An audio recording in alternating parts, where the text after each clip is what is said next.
All right, this is the Stephen D. Kelly Show. My name is Stephen D. Kelly, and it is Thursday once again. We are Truth Cat Radio, www.truthcatradio.com. It's just now 6 o'clock. It's May 9th, 2024. Well, I guess the theme of the show, I'm actually kind of happy with it, but I personally kind of view the situation for myself as this is just another day in hell. It's not just because we're creeping so close to Armageddon.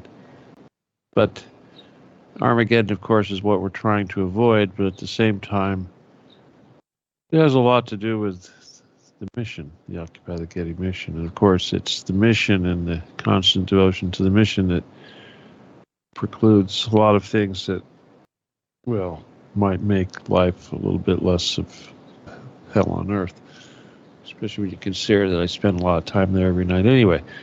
So we had a few exciting developments. The decision to go after the Skirball Center is certainly paying off, and we've had a few posts on Twitter that have generated a lot of high-profile viewers. I mean, we actually, a meme was put out by some guy, Mike Wallace, I think is his name is, something like that. And he, this thing got about 2 million hits. Last I saw it was 1.9 million. So I'm pretty sure it's probably got about 2 million hits by now. But it was basically picture me in front of the Getty saying that I had divulged this stuff, the underground bunkers and all that. So that's pretty significant. That is a real good sign that we are getting kind of high profile. And of course, this was followed up by a few other items related. It also got significant amount of hits, not in the, tens of hundreds of thousands, millions, but 70,000, 50,000, whatever. It's nothing to sneeze at in the world of Twitter. Now, yesterday I did a third Spaces event live on X with the guys from the Isaac Cappy group and the We Want Answers group and the Dr. Keck, I believe, were the three people that put on the event. But this is the third time I've done one with them, and it's always fun. And we do a marathon, and I was on this thing for about 4.5 hours, or at least 4 hours last night, I recall. No dinner, just dove right into this silly thing. By the end of it, I was getting kind of cranky, but we were taking answers, or I was taking answers. And I want to tell the guys who did a pretty good job of keeping these guys in question mode as opposed to statement mode. But right towards the end there, about the 4-hour mark, this woman comes on. I don't know how long she's been listening. I mean, obviously there's this sort of thing happens a lot. I mean, the last time I was on the show with these guys, we did a thing. I was discussing some Gnostic concepts, and I was being attacked by somebody who was either Eastern Orthodox and didn't like the way I was describing some of the Gnostic precepts. Excuse me, my error. Well, this time around it was someone that I would guess would try to identify as a Christian. It's hard to tell sometimes between the Christians and the Trump fans and the Zionists or whatever, but they kind of say the same thing. But this particular person, and I know there was probably maybe two people that were doing this, but one in particular got me a little riled up there. And it kind of started when I started talking about Rambo and the Holy Spirit and stuff like this. But I think before that, she took issue. One was they took issue with some of the things I was saying about Trump, and the other thing they took issue with was that I don't believe in certain things in the Bible. For instance, Revelations. I think Revelations is bullshit. We're going to be talking about that a little bit. So when I say Armageddon, that's kind of a a reference to that. Well, the other thing, of course, was I was pointing out the fact that Abraham, who's so important in the Old Testament, was just a pimp, and his wife Sarah was a whore. Now, this is in Genesis. It's not really hard to see, and of course, words can be changed. For instance, when you look at the different variations of the Bible and the way things were were worded in some of these different versions. A slave can become a servant, and then a servant can become a man or someone that was just happened to be living in the, something other than a servant, like almost like a family member. But obviously, there were slaves. So I want to talk about Abraham a little bit, but I think I'm going to start out with this Revelations business because, I mean, clearly, if you've read Revelations, you know that it's kind of fear porn. It stands out. I mean, certainly the Old Testament is contrast pretty strongly with the New Testament, but much the same way Revelations doesn't seem like it should be part of the New Testament. You wonder, where did this come from? Well, the New Testament was only written by about I think it was five or six people, and I'd like to know when exactly it was written or when it was actually put together. It was compiled by somebody, but all this happened within about 60 years after the crucifixion, according to the dates. But the thing about Revelations is that it was added later. Now, there's a couple things that people don't even really they don't really agree on a lot of things about Revelations. They don't agree on who wrote it. And because they can't agree on who wrote it, they can't agree on when it was actually introduced as part of the New Testament. Now, clearly, it was not part of what was written by these original writers and compiled that made up the New Testament, which was basically the life and times of Jesus and the apostles and what he did. This other stuff, Revelations, apparently was written by a guy named John. Now the church would like to tell you that this John is the same one of the apostles, Apostle John, of one of the whatever, but none of that. The reality is it turns out to be somebody else. And of course, there's a lot of discussion about this, but the current agreement right now is that it's this guy called John of Patmos. Now, this guy, John of Patmos, or John the Divine, or John the Revelator, or whatever silly name that they want to use for this guy, he was not an apostle. He was what they call I want to say a mystic, but more of like he imagined himself as a prophet or an evangelist. They call him St. John the Evangelist of Patmos. But what he did was sometime after the death of Christ, he was banished. There was, let me think, who was the king? Nero. After Nero died, the next king was this other guy who was terrible, Domitian, they called him, Caesar Domitian. Anyway, he expelled a lot of these people. One of the things he didn't allow these guys running around telling prophecy or doing whatever you call it, trying to predict the future, this kind of thing.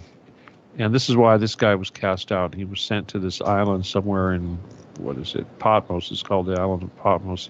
He was exiled, first century. Now, he wasn't just exiled. He was sent there to work in the mines, apparently. And for him, this was hell on earth, of course.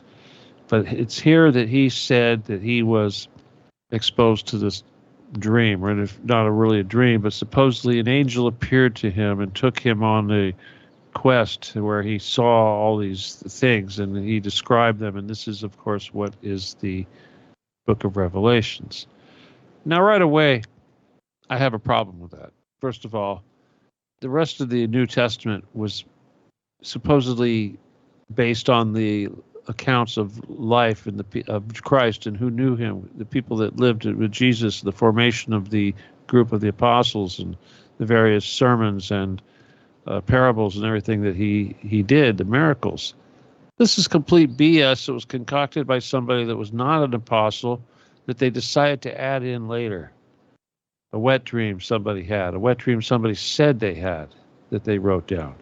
Now, again, like I said, the church tried to give this more weight by saying that it was a apostle that wrote it, but no, it was this other guy. So why is it accepted? Why is it canon?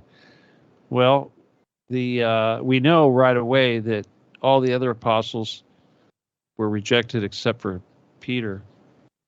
Simon Peter, and this was the Church of Rome. But this guy here, why would they add this? The Catholics added this to their Bible. And then when the Protestants came along, Martin Luther thought, well, this sounds like BS. But eventually it was also accepted by the Protestants. Now, the Gnostics, much to their credit, they don't accept this. They don't believe that it's part of the Bible. They think this is something else. I'm inclined to believe that's true. So right away, the fear porn does not belong at the end of the book of the life of Jesus. Certainly not. If anything, I would add Gospel of St. Thomas and other things. Now, the other thing, of course, she didn't like was she said I was talking shit on their biblical holy men, meaning, calling Abraham a pimp. But the other thing that she did at the same time, before I get into Abraham, was she started referencing the book of Enoch. And I'm thinking, I told her that the Bible, 70% of the Bible was missing. And that they said right up front, anybody that takes, woe be on anybody that removes anything or adds anything. Now, obviously, the book of Enoch was one of the parts that was removed, along with the book of Adam and the book of a bunch of other people. But what did they add? They added the damn book of Revelations, this fear porn bullshit, this Antichrist crap, all that stuff. Great whore of Babylon, the dragon with horns on it, and all this nonsense that represented this and that. Really? How did that work into a book about the life and times of Jesus? It's almost as if they're trying to sully the rest of the New Testament by throwing in something that's ludicrous, making Jesus look less than feasible. Anyway, so I think that I was pretty righteous in that. But what about this calling, what's his face, Abraham, a pimp? Well, again, a lot of this is going to depend on which version of the Bible you read, because there's several versions, of course. King James was God's word, new whatever. But here we go in Genesis 12:10 through 20, where they talk about Abraham deceiving Pharaoh. Deceiving, that's an interesting word, especially when we talk about things like the Mossad.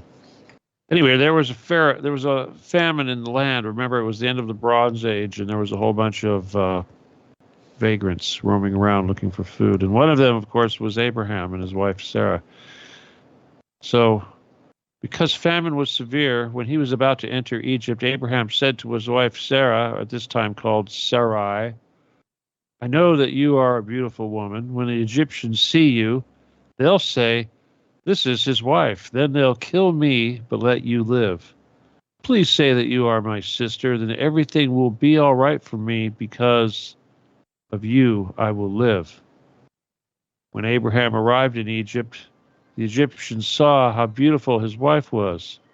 When Pharaoh's officials saw her, they raved about her to the Pharaoh. So Sarah was taken to the Pharaoh's palace. Everything went well for Abraham. They called him Abram back then because of her. And he was given sheep, cattle, donkeys, male and female slaves, and camels. However, the Lord struck Pharaoh and his household with terrible plagues because of Sarah, Abram's wife. Then Pharaoh called for Abram and said, what have you done to me? He asked, why didn't you tell me that she's your wife? Why did you say she's your sister and allow me to take her for my wife? Here's your wife. Take her and go. Pharaoh gave his men orders concerning Abram that they sent Abram away with his wife and everything he had, all the gold and treasure and slaves and animals and everything he had. That was the big nut of the chosen people back then. Anyway. So right away, you've got to be really naive to think this is all righteous in any way whatsoever. Because you know damn well this is exactly what he planned. He knew damn well that it wasn't going to be the townspeople that are going to be molesting his wife. It was going to be the Pharaoh. He wanted the Pharaoh's money. He wanted to pimp his wife to the Pharaoh. This was not a coincidence. It didn't just randomly happen. This is exactly what he wanted to happen.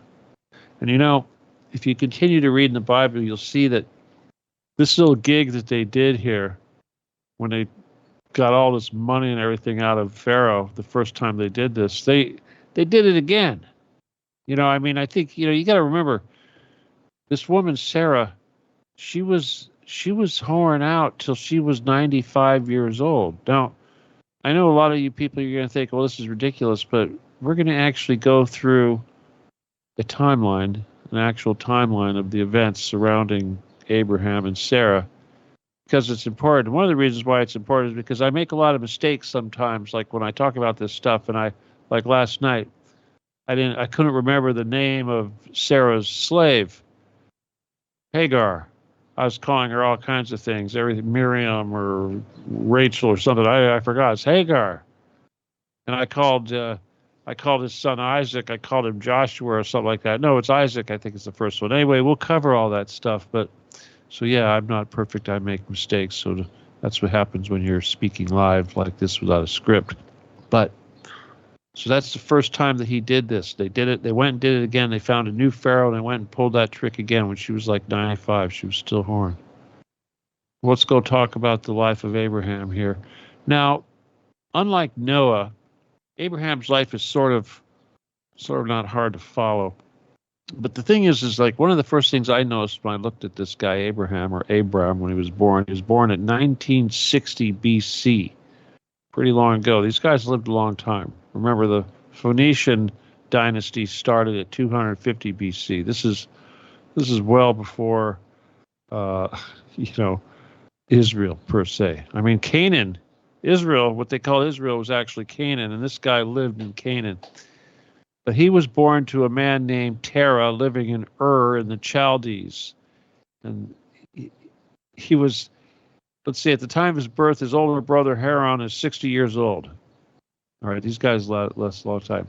With a second brother, younger age, Terah is 130 years old at the time of Abraham's birth. His father was 130 years old.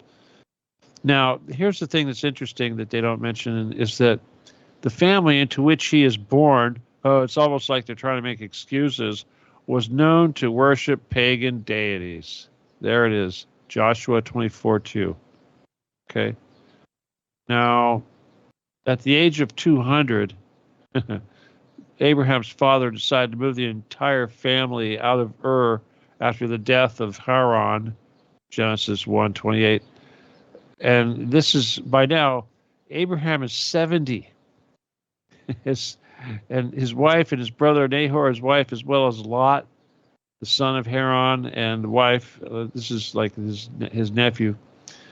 They migrate northwest to a city called Haran, located in the ancient Syrian, whatever, blah, blah, blah. Anyway, Terah dies at 205. His dad dies. And the Lord says to Abraham, get out of your country and from your kindred and from your father's house into a land that I will show you. Genesis 12:1. Now, so what they do, so Abraham and Sarah and Lot, they're slaves, and they're slaves. They go head for the promised land. But, of course, this turns out to be, he went to Canaan, but unfortunately, this was in 1885 or 1880 BC. There was famine. We talked about this, the end of the Bronze Age. So what does he do? He ends up, again, God tells him to go wander different places. And this is what he says. He tells Sarah, you must do a special favor for me. Everywhere we go, tell people I am your brother. Genesis 20:13. So when they entered Egypt, they continued the practice of lying, as if, because it worked really good. But eventually Pharaoh finds out, of course, Genesis 12:11. So they get tossed out of Egypt. And what happens, but by now they've got a whole herd of animals. They've got all these slaves. He's got all this silver. He's got all this gold and everything he was able to gather up while he was pimping out his wife. Now, remember, he said that he had to do this because they were going to kill him. Well, not only did they not kill him, they made him rich. Now, that sounds kind of like a pimp to me, not somebody trying to keep from getting killed. Anyway, these guys ended up getting involved with kings of Sodom and Gomorrah, which is a fun thing. But here's one of the interesting stories that I found about Abraham, and this is in 1880, 1875 BC, and there was this king, and he was fighting the kings of Sodom and Gomorrah apparently, and what happened? They took Lot prisoner. One of these guys, a guy named Chedorlaomer, took Lot prisoner, and of course that means he captured family members and slaves and took treasure and everything else. So Abraham, it says here, he gathered up 318 male servants. Now remember, servants is code for slaves. And these guys, of course, were armed men. He had a little army made up of slaves or whatever, and 318 of these guys and several allies. And he pursues this guy, travels north, blah, blah, blah, goes to Dan, defeats him, and saves the life of Lot. But when they do that, they rescue the hostages. But in the same process, they wipe out these forces that had taken Lot hostage, and they basically clean up. They get a whole bunch of treasure from these people they wiped out, so they travel back. Now here's where it gets kind of funny, because when this happens, Abraham supposedly meets Christ. All right. Upon his return, he is greeted by Melchizedek, the physical manifestation of Jesus Christ, with whom he gives tithe, Genesis 14:13 through 24.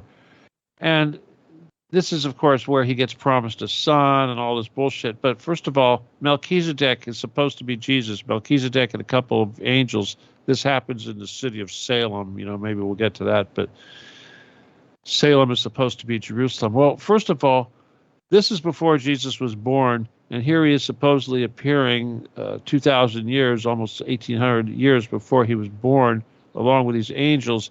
And he's accepting a gift from Abraham. Now, what the hell is this gift? It turns out the gift is 10% of the loot that they had taken from this king they defeated. I'm serious. It's like, are you kidding me? You're going to give Jesus, the big guy, 10% of your loot. Like he wants your gold and your armor and your helmets and your swords and whatever you took from these guys that you wiped out. Insane. But this is what these people believe. All right. He's supposed to get a son. He promised him a son, age 85. He's told he's going to get a son, but he has to make a covenant. What does this covenant mean? Let's see. He has to circumcise himself. And not only does he circumcise himself at 85, he does it to everybody in his family. And of course, that means his sons, his grandsons, his servants, his slaves, his whatever. Everybody had to do it. Could you imagine how fun that was?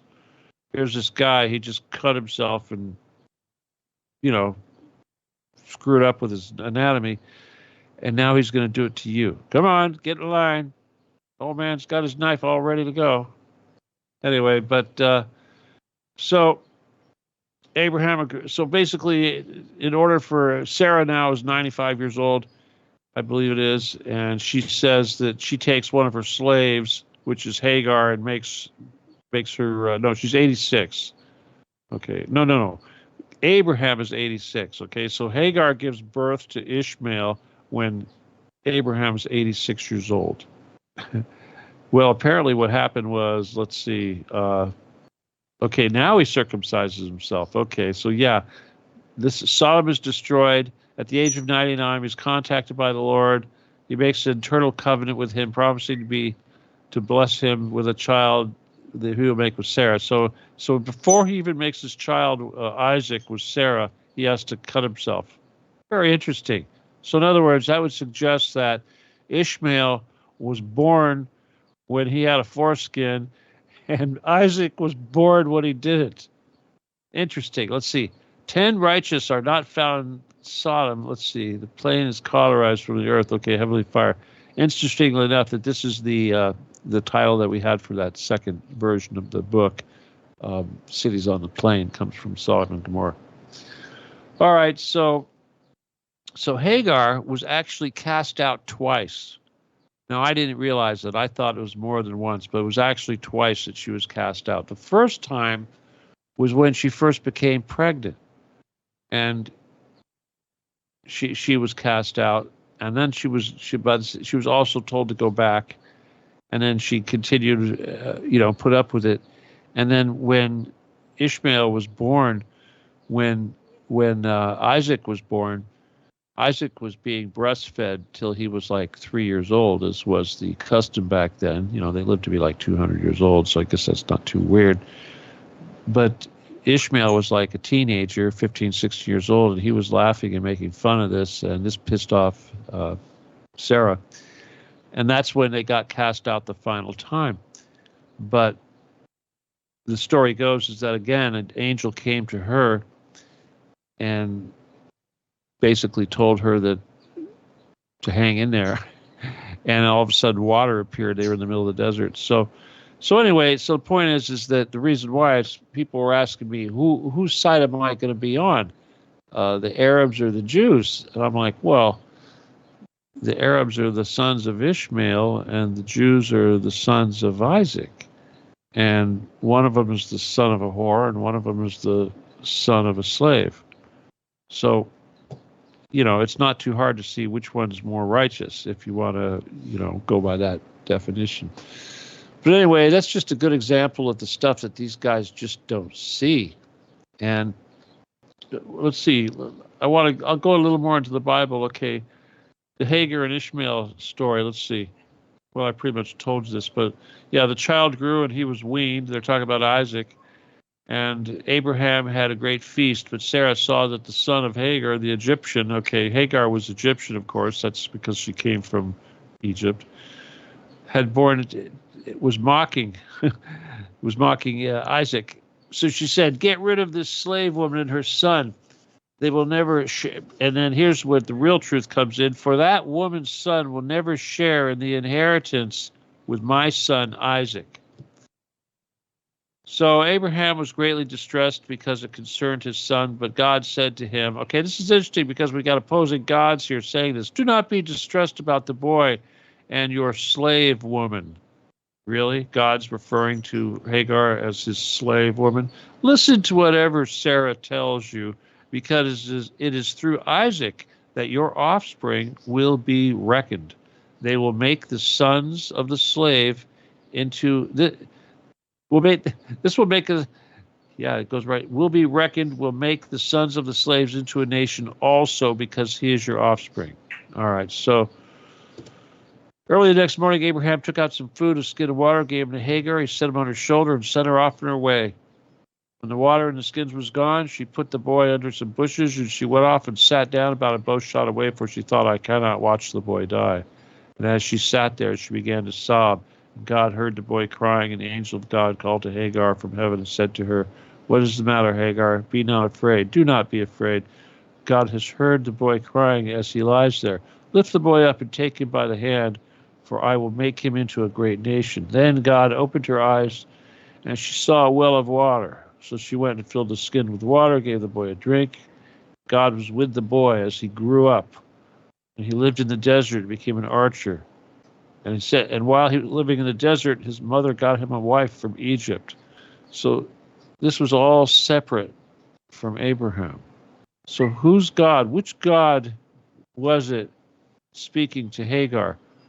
Was it the same one that was telling Abraham that calling Hagar a slave woman? It's kind of strange. It's got to make you wonder. Let's see what else.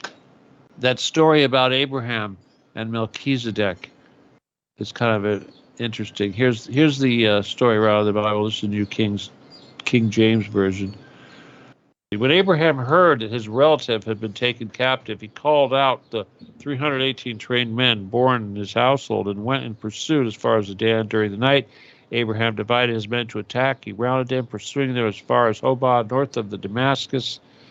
He recovered all the goods and brought back his relative Lot and his possessions, together with the woman and the other people. And after he returned, after defeating this guy and all the kings allied with him, the king of Sodom came out to meet him. The king of Sodom came out to meet him. Then Melchizedek, king of Salem, brought out bread and wine. He was priest of God Most High, and he blessed Abram, saying, Blessed be Abram by God Most High, creator of heaven and earth, and praise be to God Most High, who delivered your enemies into your hand. Then Abraham gave him a tenth of everything. Wow, that sounds biblical. King of Sodom said to Abraham, Give me the people and keep the goods for yourself. But Abraham said to the Sodom with raised hand, I have sworn an oath to the Lord, God Most High, creator of heaven and earth. I will accept nothing belonging to you, not even a thread or a strap of sandals, so that you will never be able to say, I made Abraham rich. Yeah, because of he kept doing that with the Pharaoh.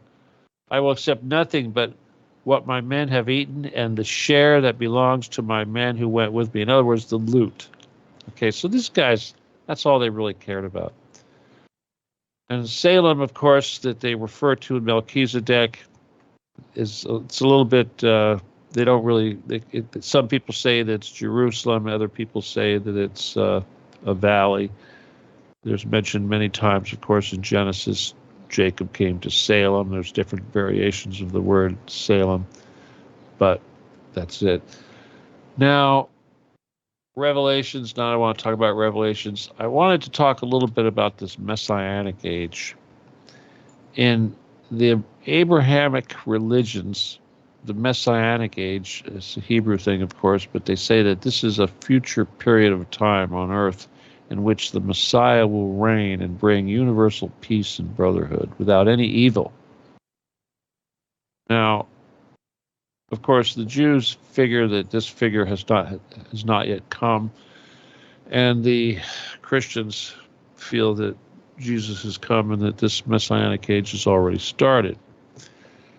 I'm more inclined to believe that what they're really talking about is more like a second coming, and I think it has more to do with the work we're doing.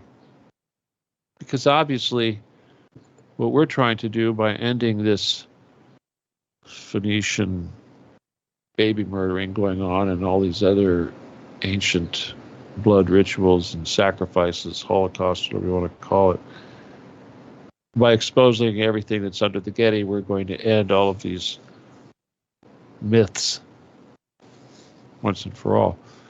And I think this is going to be ushering in this age. Now, according to what they say here, let's look at the actual text that they refer to when they talk about this Messianic age. Of course, the Muslims also believe that this Savior, this Messiah, was Jesus Christ also. Let's see.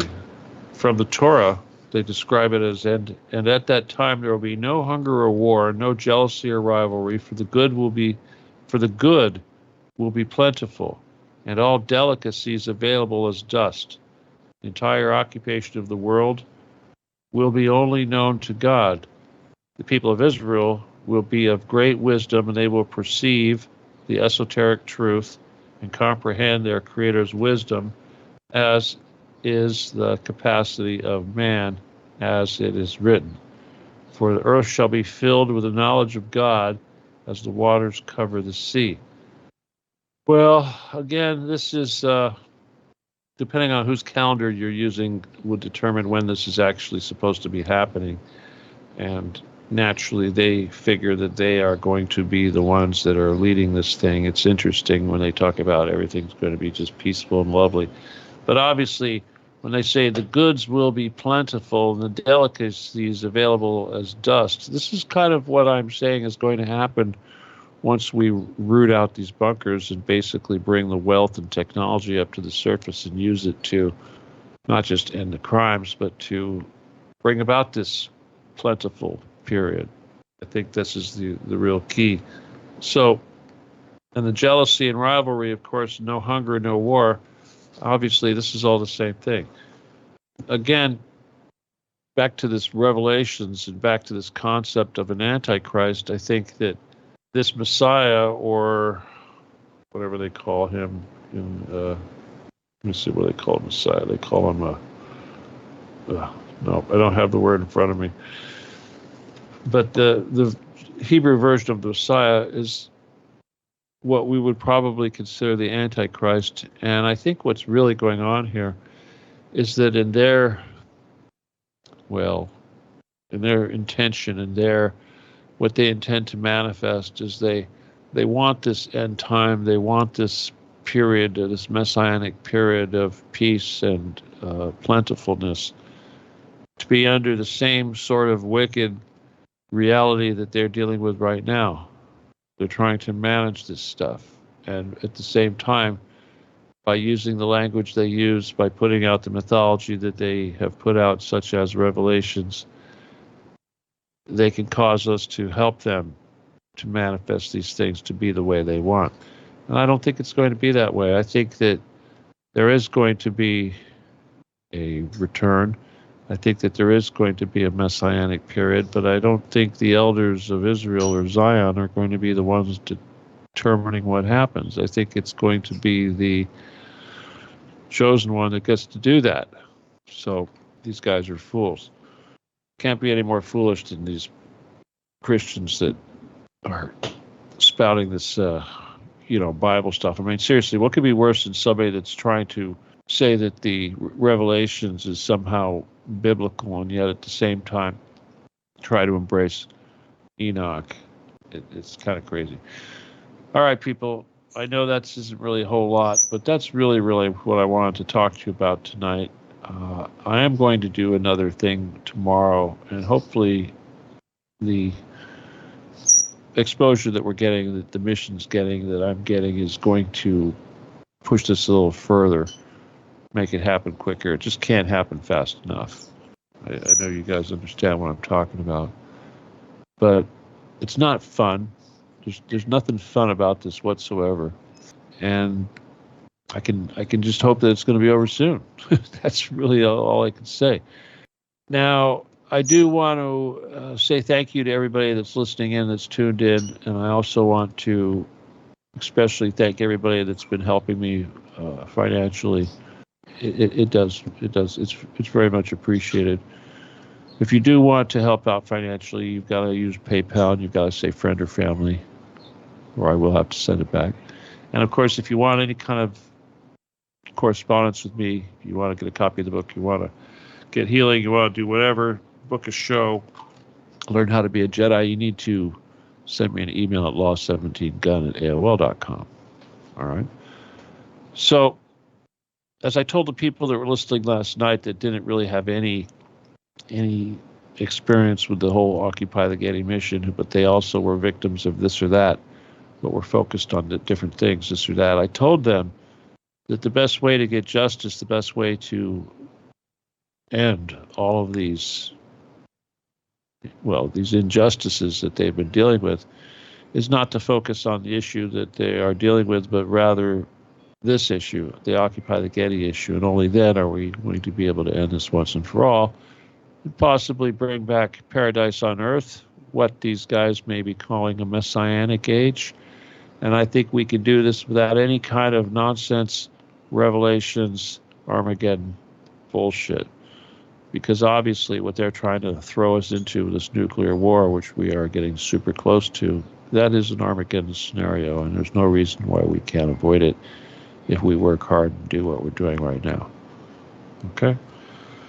So with that, I'm going to thank you guys once again for tuning in, and I hope that you will help me spread this, and I hope that you will just work extra hard. I tell you this every time. It's all I can do is get you to work extra hard. And if you're new to this, dive in and please get passionate about it. And people say, well, saving the children. Yes, it is all about saving the children, but it's saving the entire world forever. It's really what it's all about. So that should be enough incentive for everybody to devote a little bit more of their life to it. I can't really devote much more of my life to it. There's not much left to devote. And hopefully, the sooner I get this over, the harder I work, the sooner I can get this over and I can enjoy a rest. Okay? So with that, I'm going to thank you for listening once again. I'm going to remind you that my name is Stephen D. Kelly. This is the Stephen D. Kelly Show. We are TruthCat Radio, www.truthcatradio.com. I hope you'll join me next week, God willing that I'm here. And otherwise, Occupy the Getty. Good night. God bless. Adios. And goodbye.